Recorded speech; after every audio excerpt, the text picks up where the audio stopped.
কি পার্টি এটা ভাই? খাপসা, খাপসা, আরাবিয়ান খাপসা। আরাবিয়ান খাপসা। এই যে আরাবিয়ান খাপসা পার্টি দেখি। এই যে ঠিক আছে। এই টেস্টি রাইড রামগঞ্জ থানার উত্তর পাশে লোকেশন দেওয়া আছে। মনির ভাই, হ্যাঁ, প্রোভাইডার হলো কি মনির ভাই। ঠিক আছে, ওকে, খানা শুরু।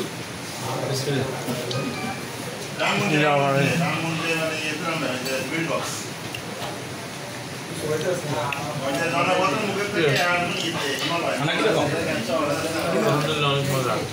মজা নি? রিভিউ দাও। একবারে রেডি করছে। ঠিক আছে, অন্য জায়গায় রান্না করলে স্ট্রিট খাইছি যে জায়গা, অন্য জায়গায় এখান থেকে অন্য জায়গা থেকে এখানে অনেক বেটার পরিবেশগত অবস্থা এবং খাবারের মান। তাদের কিচেনটা অনেক সুন্দর। হইল রাষ্ট্রীয় অফিস উঠে রামগঞ্জ থানার উত্তর পাশে। ওদের বেড়ে দেখা যায়। হ্যাঁ,